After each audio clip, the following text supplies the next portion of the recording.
me introduce myself. My name is Skip Smith. I'm actually in Dr. Rim's 8 o'clock class, I'm very committed to the presuppositional apologetics, specifically that which is advocated by Greg Bahnsen and Cornelius Van Til himself. Frame is a wonderful defender of presuppositionalism.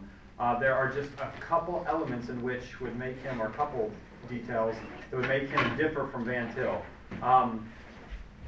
I'm going to address that at the end, Lord willing, if I have more time than I had in the 8 o'clock class to address those differences. But at the same time, hopefully, if I have enough time, we'll get through the notes and you'll start to see how those differences, or by the time we get to the end, you'll see the differences between Frame and Van Til, specifically in the way in which they go about defending the faith as far as evidences are concerned. A little bit of background about me real fast. I love this subject a lot. I'm hoping down the road, if God permits it, to do some work, PhD work possibly, in the area of transcendental argument, which is traditionally the presuppositional argument. At least that's my goal. As far as how I became a presuppositionalist, really quickly, I used to be huge into classical apologetics. As a matter of fact, the guy that I like the most, and I still like him a lot, is William Lane Craig and J.P. Moreland. Those guys, I read Scaling the Secular City and Christian Apologetics by William Lane Craig, and I just was like taken back. I also used to like Norman Geisler as well. I still like them, but the thing that changed my mind was I was introduced to a debate between Greg Bahnsen and R.C. Sproul, who's also a classical apologist. And Greg Bahnsen was 27 years old. He debated at Reformed Theological Seminary. And at least from what I heard, it was very obvious that Greg Bahnsen won the debate. And he won it, I thought, convincingly. And it was after that I began to study a little bit more. And as I began to study more and more, I was utterly convinced of the presuppositional apologetic. All right, so that's me. Let me just give you how I'm going to do this. If you have questions, if you could reserve it to the end, hopefully we'll have enough time, but I have a lot of material that I'm going to try to get through. Also, the other thing I want to say is that throughout this, I only quote Van Til a few times. Not because I don't think that Van Til was right, but because Greg Bahnsen, who I do quote a lot, basically is saying the same thing that Van Til says, only I think he says it in a much more digestible way. I'm going to be honest. Van Til is hard to understand, which is why he's always misrepresented, it seems like.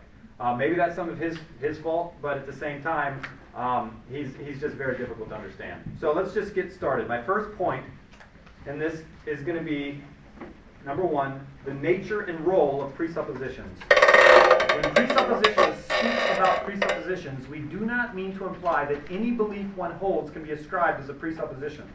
Rather, a presupposition in the sense in which Van Til and other presuppositionalists mean to use the word is a foundational belief that guides and governs all other beliefs. Greg Bahnsen, a student of Van Til in his book Van Til's Apologetic, defined a presupposition as an elementary assumption in one's reasoning or in the process by which opinions are formed.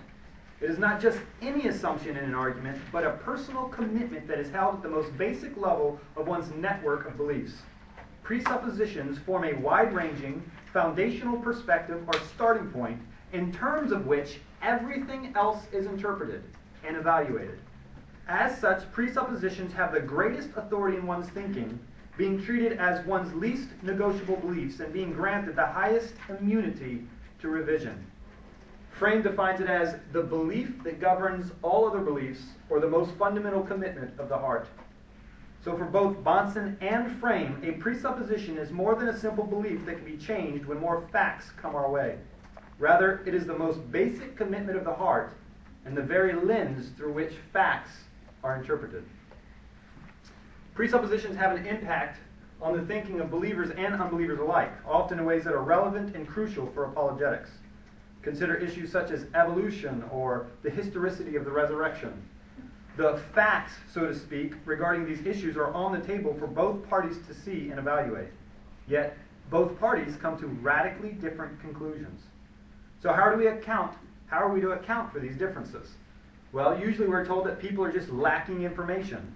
Added, the unbeliever's foundation of interpretation is left untouched.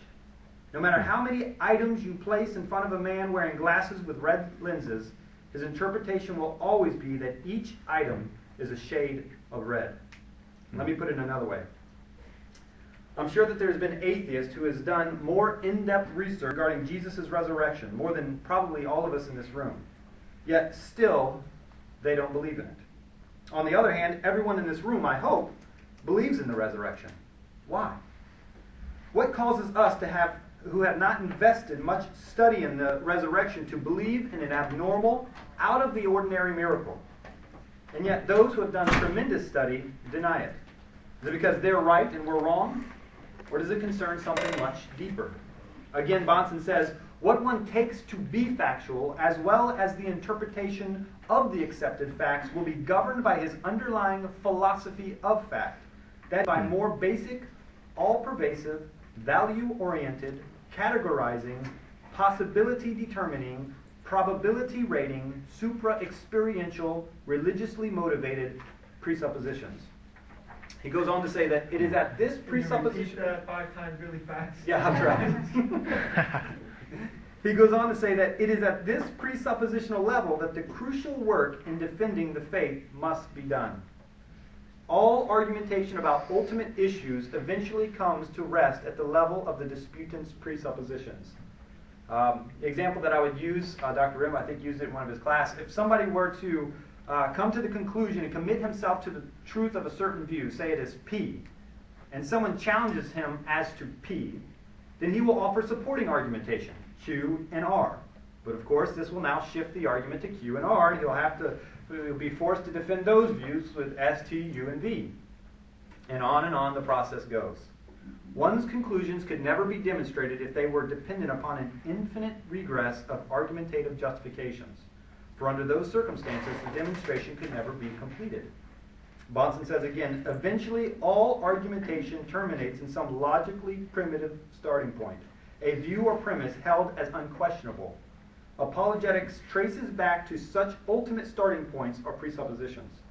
In the nature of the case, these presuppositions are held to be self-evidencing. They are the ultimate authority in one's viewpoint, an authority for which no greater authorization can be given. Now at this point, I'd like to turn to a couple of passages in the Bible to demonstrate how the Bible anticipates the importance of presuppositions regarding the interpretation of the facts. If you have a Bible, you can go to it. If not, I'll read the text aloud. It's Luke. The first one we'll go to is Luke 16, verse 30 and 31. The background of this text, the context really quickly, is there's a rich man who has died, and there is a poor man. The poor man's Lazarus. He's taken away to Abraham's bosom, and the rich man is sent to Hades. Well, there's this conversation between the rich man and Abraham, and what the rich man wants Abraham to do is to go warn his brothers about this horrible place called Hades.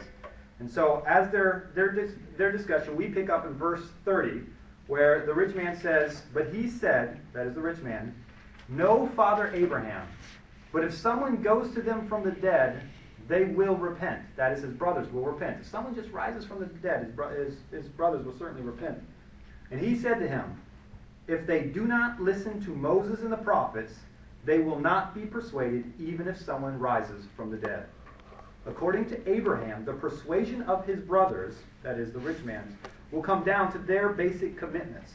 Either they will be committed to the word of the prophets or they will not. If they are, then they will be persuaded by it. If they're not committed to the word of the prophets, then they will not be persuaded by it. Likewise, if unbelievers are committed to a worldview that precludes a word from God and the existence of miracles, then the resurrection will not be an option, no matter how compelling the evidence.